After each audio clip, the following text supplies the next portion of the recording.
A film, Lost Horizon from 1973. So, it is a remake of the 1937 film that was based on the 1933 novel. So, this is a film, pardon me, extra cough. It's a bonus. This is an Easter egg. Um, it's a film that I avoided for years because of a book I had gotten many years ago called The 50 Worst Films of All Time. And the author, or the co author, I think, Michael Medved, had put it in there. And so I thought, well, you're not going to just randomly put something in there for no reason. But recently I decided to watch it. And you know what? He put it in there for no reason. Uh, let's first get the basics out of the way. So the film was directed by a guy named Charles Jarrett. I don't know what else he had done. Maybe he'd done notable stuff. I can't think of it off the top of my head. The stars, in no order: Peter Finch, Lee Ullman, George Kennedy, Sally Kellerman, Michael York, Olivia Hussey, Bobby Van, James Shigeta, Charles Boyer, and Sir John Gielgud are all the mains, and lots of other folks. So the basic story, in case you don't know, is a plane load of folks crash somewhere out in the snowy distance near the Himalayas, one assumes, and they end up in a land called Shangri-La. It has a High Lama, who's Charles Boyer, but their main conduit is a guy named Chang, played by Sir John Gielgud. He wasn't even a Sir yet. He was just John Gielgud. And so they all come from different walks of life. Bobby Van is, oddly enough, a comedian, fittingly. George Kennedy, I believe, is an architect. And Michael York and Peter Finch play brothers. A journalist and a big writer, humanitarian kind of person is Peter Finch. So they're all there in Shangri-La, and it's sort of, I suppose, part of it is, what if you could trade all the troubles of this world for quiet and peace of mind? How would you react to that? And that's what we see during the film. Michael York can't stand it. He can't wait to get out of there. Even though he finds in Olivia Hussey someone he wants to be with. Just as Peter Finch finds Lee Ullman, who is there, and he's very much, they hit it off. But what you see is sort of like, first off, no one wants to be there. Why are we there? What's going on? They don't trust it. They don't believe it. But they slowly see that it is what it says it is. There may be some thought of other elements of things. I don't want to give away because I don't want you to go, oh, well, he told the whole movie. Because I'm not going to do that. But I found it very interesting. I found some of the unusual elements unusual. And let's get to a very important part.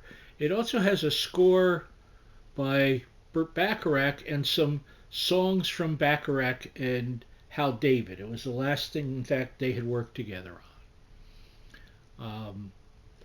And I know one of the songs, there's a great song called Living Together, Growing Together, that the Fifth Dimension did a brilliant cover of. Wonderful version. It's in there, there's a context to it. There are some musical numbers, and I understand Now, what they used to do, I don't know if they still do this. I don't believe so to this degree. They used to do what they called a road show print, and they would take it around and get people's thoughts and stuff. And so once they first shopped it around, I guess they thought that some of the musical numbers didn't go down the way they had hoped they would go down. So they cut them for the major release print. But now, when you get it on DVD, which I've yet to, but I want to, most of those are restored. Not everything. A couple of things have been lost over the years, but most of it's restored. So, what's the verdict here? The verdict is it was pretty good. I think it was. I think it came out in the wrong year, to be honest with you, because I was thinking of '73, and that same year Godspell came out, which I love, but it didn't do well, and neither did this, because I think Godspell was seen as being too kind of hippy dippy, and this had I'm trying to think of how to put this. This had an ethos behind it that was being left behind, as the 70s was the me decade, and they were heading full on into it, because at one point their philosophy is being explained to Peter Finch in two words: be kind. And I think it came at a time where we were leaving be kind behind. So that may have attributed to it.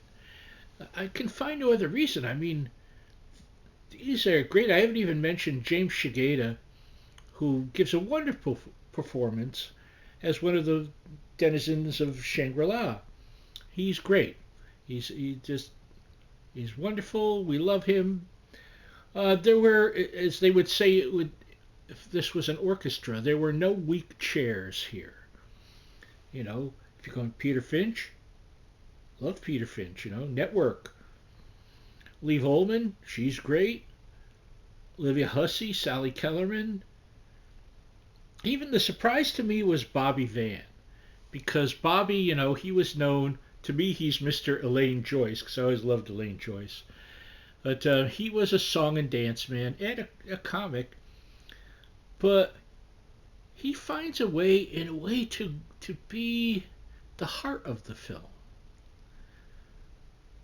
It's strange to say that, but how his character evolves and changes has a beauty to it.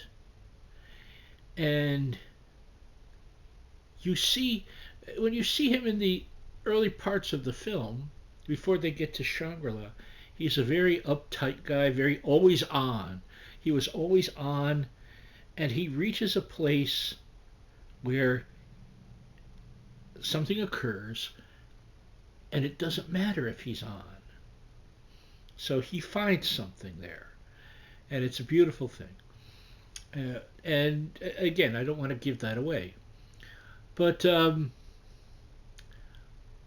I would say that whatever its imperfections are, and I'm sure there are some, I'm sure that some folks might find it a little hokey. I didn't find it hokey. I enjoyed it greatly.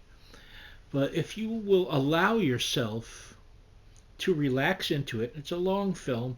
With the restored bits, it's a little over 2.5 hours. Without the restored bits, it's a little under 2.5 hours. It's worth your time. It's beautifully shot. It's a lovely thought. I would say put your cynicism on pause. Allow yourself to go with these people on their plane trip ending up in Shangri-La. You might leave it smiling. I know I did. Anyway, I am John Anthony Francis Wilcox. This has been a film. Hope you've enjoyed this.